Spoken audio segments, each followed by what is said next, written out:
Meus pais não vieram ao primeiro aniversário do meu filho Miguel. Disseram que era algo sem importância. No dia seguinte, minha mãe postou um vídeo das férias no Havaí com os filhos da minha irmã Clara. Sou Lucas, tenho 31 anos. Sou o filho mais velho, o confiável. Aquele que chamam quando o roteador não funciona ou quando precisam trocar uma lâmpada alta demais. Casei com a Sofia há 5 anos. Temos um filho, Miguel, que acabou de fazer 1 ano. Saí de casa aos 18. Paguei minha própria faculdade. Trabalhei em 2 empregos, estudava à noite. Minha irmã Clara é 3 anos mais nova. Tem 2 filhos e um drama infinito. É aquela que posta stories, sempre com música alta, gritos e coquetéis. Meus pais a adoram e nem tentam esconder. Sofia brinca dizendo que sou o suporte técnico e o caixa eletrônico da família. Diz com um sorriso, mas está certa. Na véspera do aniversário de Miguel, eu estava na cozinha decorando o bolo. Parecia uma pequena montanha de neve. Balões azuis e amarelos por toda parte. Cheiro de baunilha no ar. Sofia colava etiquetas nos potinhos com frutas e sanduíches, cantarolando uma música alegre. O telefone vibrou. Era o grupo da família. Que horas amanhã? Perguntou Clara. Meio-dia, respondi. Vamos ver. As crianças têm muitos compromissos, ela disse. É o primeiro aniversário do Miguel, insisti. Meu pai respondeu. Lucas, não pressione as pessoas. Fiquei olhando para a tela. Tinha enviado lembretes. Imprimi convites porque minha mãe disse que ficava mais bonito. Até comprei café descafeinado porque Clara reclamava que o normal a deixava tremendo. No dia seguinte, às 11h58, eu arrumava pequenas coroas de papel na mesa. Sofia colocava a vela no bolo. Nossos amigos já haviam chegado com seus bebês. Meio-dia veio e foi. Às 12h17, a tela do celular acendeu. Oi, querido, disse minha mãe em tom alegre. Não vamos poder ir. Surgiu algo. O quê? Perguntei, mantendo a voz calma. Um compromisso, respondeu ela. Não dramatize. 1 minuto depois, Clara mandou mensagem. Ocupada. Sofia me olhou. Vamos cantar mesmo assim? Claro que vamos, respondi. Cantamos. Miguel batia palmas, encantado com a vela e com o fato dela obedecer seu sopro. Sorri para a câmera, mas por dentro estava tudo apertado. Quando todos foram embora, o chão estava coberto de confete e purê de banana. Miguel dormia em meu ombro. Abri as redes sociais. Minha mãe tinha postado um vídeo curto. Palmeiras, oceano, a legenda. Havaí, finalmente tempo em família. Clara e seus filhos na imagem, bronzeados em maiôs combinando. Olhei para aquela frase até as letras começarem a borrar. Memórias que importam. Mas não esta. Não o primeiro bolo do Miguel. Não nós. 1 semana depois, meu pai ligou. Os pagamentos do empréstimo não estavam sendo feitos. Não me incomode com coisas sem importância, respondi e desliguei. Agora você deve estar se perguntando que empréstimo é esse e por que minha família age assim. Bem, essa história está apenas começando e prometo que vai ficar ainda mais interessante. Стою я, значит, на кухне, колдую над тортом для Мигеля. Знаете, такой классический шоколадный, с голубой глазурью. Первый же день рождения малыша. Хотелось сделать все своими руками. И тут телефон жужжит. Сообщение в семейном чате от мамы. «Простите, ребята, но мы с папой не сможем приехать завтра. У нас тут появилась возможность слетать на Мауи с детьми Каролины. Такие моменты с внуками бесценны. Вы же понимаете». Я замер с кондитерским мешком в руках. Глазурь медленно капала на столешницу. Марта, моя жена, подошла сзади, обняла за плечи. «Ты как, Андрей?» Знаете это чувство, когда внутри все переворачивается, но ты держишься? Наверное, каждому знакомо. Я молча показал ей телефон. Через пару минут прилетело еще одно сообщение. Фотка из аэропорта. Мама, папа и 3 детей Каролины с чемоданами. Все в панамках и с улыбками до ушей. «Еду в автосервис», — бросил я Марте. Села батарея в папиной машине. Опять просил помочь. Я же семейный мастер на все руки. То компьютер починить, то протечку устранить. И каждый раз: «Сынок, выручай, только тебе доверяю». По дороге в сервис вспомнил, как неделю назад оплатил их просроченный кредит. €2800. Не хотел, чтобы у них испортилась кредитная история. Марта была против. Они опять пользуются твоей добротой. А я что? Это же родители. Каролина никогда не помогала с такими вещами. У нее вечно свои неотложные дела. То парень бросил, то работу поменять надо. И родители всегда находили деньги, чтобы ее поддержать.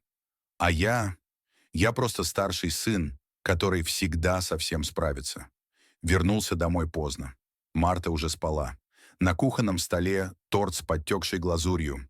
Я так и не закончил его. Достал телефон, новое видео в инстаграме мамы. Закат на пляже, дети строят замки из песка, хэштег «бесценные моменты». Сел на диван, глядя на недоделанный торт. Впервые за долгие годы я почувствовал, как внутри что-то надломилось. Телефон снова завибрировал. «Папа, сынок, ты ведь присмотришь за домом, пока нас нет? И полей, пожалуйста, мамины орхидеи». Я смотрел на эти сообщения и понимал. Завтра на дне рождения Мигеля будет переломный момент. Не только для малыша, но и для меня. Потому что иногда самые важные решения в жизни принимаются именно в такие моменты, когда понимаешь простую истину. Любовь не должна выглядеть как бесконечный список обязательств. А через несколько часов произошло то, что заставило меня окончательно пересмотреть наши семейные отношения. Eu imprimi os convites 3 vezes. Queria que ficassem perfeitos. Café descafeinado para Clara. Ela sempre reclamou que cafeína a deixa ansiosa. Brownies caseiros porque Pedro adora chocolate. E aquelas coroas de papel que a mamãe costumava fazer para meus aniversários. Sabe quando você se agarra a pequenos detalhes, como se eles pudessem mudar tudo? Eu estava assim. No grupo da família, as mensagens chegavam como agulhas. Não sei se vou conseguir, dizia Clara. Está muito em cima, respondeu papai. Mamãe mandou um emoji pensativo. Só isso. Por favor, eu digitei. É o primeiro aniversário do Miguel. Ele está tão animado com as coroas. Menti. Miguel tem 1 ano. Não liga para coroas. Eu que estava desesperado. O Pedro, meu pai, respondeu com aquela frase que ainda ecoa. Não precisa pressionar as pessoas, filho. Pessoas. Eu sou pessoas agora. 11h58. As crianças dos vizinhos já corriam pelo quintal. O bolo, 3 camadas, cobertura azul clara, esperava na mesa. Coloquei as coroas douradas em cada cadeira, inclusive nas deles. Você já sentiu aquela esperança teimosa? Aquela que persiste mesmo quando tudo indica o contrário? 12h17. A mensagem da mamãe. Não vamos poder ir. Surgiu um imprevisto. Compromissos. Clara completou logo embaixo. Ocupados. As crianças nem notaram. Cantaram parabéns. Miguel afundou o rostinho no bolo. Todos riram. Eu sorri também, mecânico, enquanto guardava as 3 coroas vazias. À noite, depois que todos foram embora, abri o Instagram.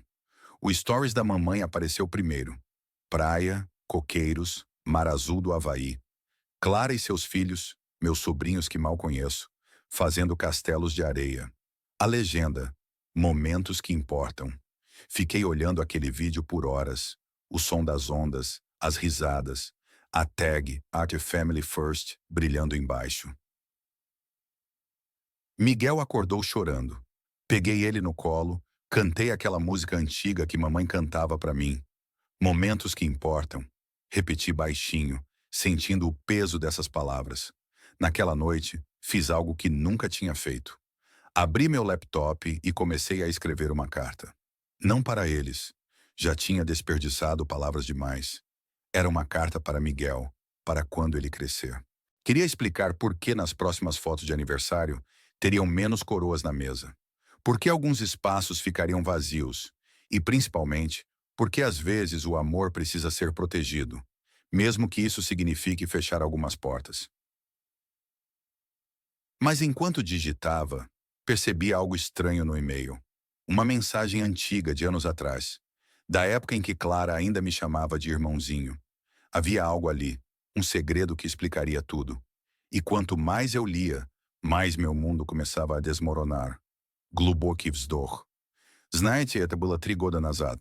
Марта была на 7-м месяце. Мы готовились к рождению малыша. Я только получил повышение в компании. Казалось, жизнь налаживается. И тут родители позвали на серьезный разговор. Помню этот вечер до мелочей. Мама суетилась с чаем, отец важно восседал во главе стола, а рядом сидела моя сестра Алина, с покрасневшими глазами, теребя салфетку. Я сразу понял, что-то не так. «Сынок, у Алины небольшие проблемы с банком. Нужно перекредитоваться, но ей не одобряют. А ты у нас теперь при должности?» — начал отец. Я напрягся. Небольшие проблемы оказались долгом в 2 миллиона. Знаете это чувство, когда внутри все сжимается, а в голове звенит тревожный звоночек? Но ты глушишь его, потому что семья же. «Это ненадолго, братик. Максимум год. Я все выплачу». Алина смотрела умоляюще. Мама подливала чай. «Мы ведь всегда тебе помогали. И с учебой, и с первой работой». А отец добил. «Ты теперь глава семьи, должен помогать». Марта была против. Категорически. «Это безумие», — говорила она. «Они используют тебя». Но я не послушал. Подписал поручительство, успокаивая себя, что делаю правильно. Первые 3 месяца Алина платила исправно. Потом начались временные трудности. А когда родился Миша, платежи вообще прекратились. «Ну ты же понимаешь, у нее сейчас сложный период», — оправдывала сестру мама. «И вот 3 года я тяну этот кредит. 3 года каждый месяц отдаю треть зарплаты. 3 года слушаю обещания, вот-вот начну платить. А сегодня увидел фото Алины с Бали. «Нужно же иногда отдыхать», — написала она под постом. Пауза. Тихо, наверное. Многие из вас узнали эту ситуацию. Когда ты вроде взрослый, состоявшийся человек, но перед семьей почему-то чувствуешь себя вечным должником. Но знаете, что самое паршивое? Не сам долг, а то, что они считают это нормальным. Что я должен? Что это моя обязанность? Спасать всех, решать проблемы, быть вечной подушкой безопасности. Сегодня, когда отец позвонил с очередной просьбой, что-то во мне щелкнуло. Я вдруг увидел всю картину целиком. Годы манипуляций, чувство вины, бесконечных «ты же должен». И впервые за долгое время почувствовал злость. Чистую, освобождающую злость. Я сказал «нет». Просто и коротко. И знаете что? Мир не рухнул. Но то, что случилось потом, перевернуло всю мою жизнь с ног на голову. É engraçado como a gente vai se afundando aos poucos, sem perceber. Começou com pequenos favores. Pagamento atrasado do cartão dos meus pais que eu cobri para não prejudicar meu nome, já que estava como avalista. Depois veio a Carla, minha irmã, pedindo dinheiro para as cadeirinhas dos gêmeos no carro. É para a segurança das crianças, Rafa, ela dizia. O gerador da casa do meu pai quebrou e, claro, fui eu quem pagou o conserto. Instalei internet mais rápida para eles. Compartilhei minhas senhas de streaming. A lista só crescia. Minha mãe sempre prometia: semana que vem te devolvo, filho. Mas essa semana nunca chegava. Sabe aquela sensação de estar sendo sugado? Como se você fosse um caixa eletrônico ambulante para uma família? Família ajuda família. Essa frase virou um mantra na boca da minha mãe. E quando eu tentava explicar que também tinha minhas contas, Carla sempre soltava: Ah, para de drama, Rafa. Você tem sorte, ganha bem, não tem filhos. Não tinha filhos. E o Léo, meu menino de 3 anos, era como se ele fosse invisível para eles. Na véspera do aniversário dele, Carla me ligou no trabalho. Pensei que finalmente ela lembraria do sobrinho. Mas não. Rafa, preciso de roupas novas para os gêmeos. Vamos fazer fotos com a mãe. O pior não era o dinheiro em si. Era a sensação de ser usado, de ter meus sentimentos ignorados. Quando Léo nasceu, imaginei que tudo mudaria. Afinal, era o primeiro neto do lado paterno. Mas em vez de visitas, só recebi selfies pelo WhatsApp. Vocês já se perguntaram por que é tão difícil estabelecer limites com a própria família? Por que nos sentimos culpados quando dizemos não? As cobranças eram constantes. Se eu não atendia o telefone imediatamente, recebia aquelas mensagens passive-agressive. Filho, você sumiu. Deve estar muito ocupado para falar com sua mãe. E quando eu tentava conversar sobre dinheiro, era sempre a mesma história. Mas você tem tudo, filho. Nós demos estudo, criamos você. O momento da virada foi numa tarde de domingo. Léo estava com febre alta, precisando ir ao hospital. Liguei para minha mãe pedindo ajuda. Ela morava a 10 minutos da minha casa. Ah, filho, hoje não dá. Estou com a Carla no shopping. Os gêmeos precisavam de roupas novas. Naquele momento, algo quebrou dentro de mim. Percebi que havia criado um monstro, alimentando essa dinâmica tóxica por anos. Mas o que eu não sabia era que o verdadeiro teste ainda estava por vir. Uma ligação da Carla mudaria tudo. Знаете, после дня рождения Карла все как-то сразу встала на свои места. Я сидел на кухне, смотрел на недоеденный торт и понял. Хватит. Просто хватит. Маргарита, моя жена, положила руку мне на плечо и тихо сказала: «Делай, что должен, и больше никому ничего не объясняй». В этот момент я почувствовал такое облегчение, будто огромный камень с души свалился. Следующие 2 часа я методично закрывал все двери. Отменил автоплатеж по родительскому кредиту, сменил пароли от Netflix и Spotify, отключил семейный тариф на телефоне, аннулировал их дополнительную кредитку. Знаете это чувство, когда делаешь что-то важное и понимаешь? Вот оно, правильное решение. Конечно, началась буря. Сестра Алиса первая позвонила. «Ты что творишь? Из-за какого-то торта такую драму устроил?» Я молчал. Потом мама. «Как ты можешь так с отцом? После всего, что они для тебя сделали?» Я снова молчал. Думаете, легко было не броситься оправдываться? Не начать объяснять про годы манипуляций, про вечное чувство вины, про испорченные праздники? Но я просто говорил «нет» и клал трубку. Апофеоз наступил, когда отец позвонил с Гавайев. Представляете, с Гавайев? При их-то долгах. Он требовал немедленно оплатить кредит, кричал что-то про ответственность перед семьей. Я спокойно сказал «обратись в банк» и завершил звонок. В тот вечер я будто заново родился. Села батарейка в телефоне, и пусть. Пропустил 10 звонков, и ладно. Впервые за много лет я почувствовал себя свободным от этой бесконечной обязанности быть семейным банком и жилеткой для слез. Маргарита приготовила мой любимый чай с бергамотом. Мы сидели в тишине и смотрели, как за окном идет дождь. «Знаешь, Нем, — сказала она, — иногда самая большая забота о близких — это перестать их спасать». Я думал, что на этом все закончится, что они поймут, смирятся, начнут решать свои проблемы сами. Но через неделю раздался звонок от человека, которого я не ожидал услышать никогда в жизни. Знаете, есть и такой момент, когда понимаешь, дальше отступать некуда. Я смотрел на экран телефона, где высветился очередной звонок от родителей, и чувствовал, как внутри все переворачивается. «Томас, ты должен помочь с платежами. Мы же семья». Мамин голос дрожал от возмущения. «Твоя сестра Марина сейчас не может. Ты же понимаешь».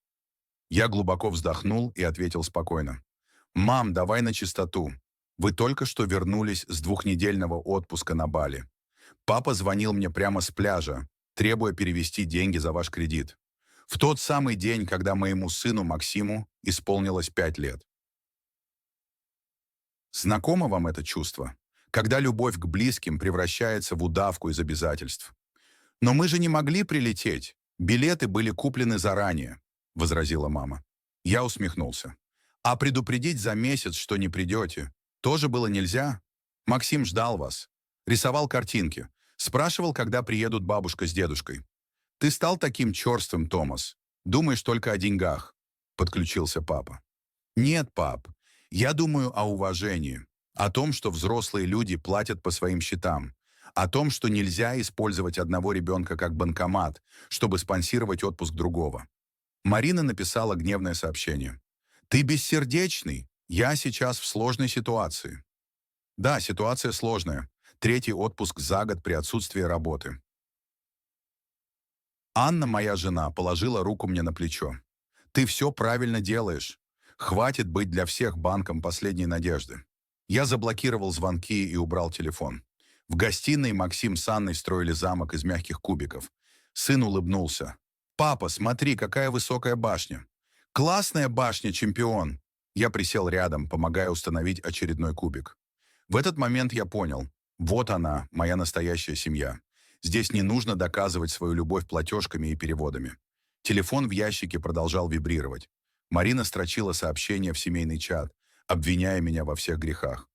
Родители поддакивали, но я впервые за долгое время чувствовал удивительное спокойствие. «Папа, давай снимем видео, как мы строим замок», — предложил Максим. Я достал камеру, и мы начали снимать наше маленькое кино. Про настоящее, важное, про то, как здорово просто быть вместе. А вечером я получил странное сообщение от старого друга. «Видел твоих на Бали. Кажется, они там не одни отдыхали». И прикрепил фотографию, от которой у меня внутри все похолодело. Знаете, это странное чувство, когда вы наконец-то перестаете нести на плечах чужой груз. Первое время я даже не понимал, что происходит. Просто в какой-то момент заметил, что дышать стало легче. После того письма родителям прошло 2 недели. Мама прислала мне целое сочинение. 4 страницы о том, как я их предал и бросил. От отца пришло короткое «разочарован тобой, перезвони». Я не стал ни отвечать, ни звонить. Вместо этого я отправил официальное письмо в банк. Вежливо уведомил, что больше не являюсь контактным лицом по кредиту моих родителей, и попросил направлять всю корреспонденцию только им. Банк подтвердил получение, дело с концом. Знаете, что самое удивительное? Мир не рухнул. Солнце продолжало вставать по утрам. А я впервые за долгие годы почувствовал, что моя жизнь действительно принадлежит мне. Марина заметила изменения первой. «Ты стал спокойнее», — сказала она за ужином, — «и больше улыбаешься». Она была права, исчезла постоянная тревога. Это гнетущее ощущение, что я что-то должен и не успеваю. Мой сын Миша теперь получает папу целиком, а не его уставшую версию. Мы начали собирать огромный конструктор, космическую станцию. Раньше я бы откладывал это на потом, потому что нужно срочно помочь родителям настроить принтер или проверить их счета. На работе тоже все изменилось.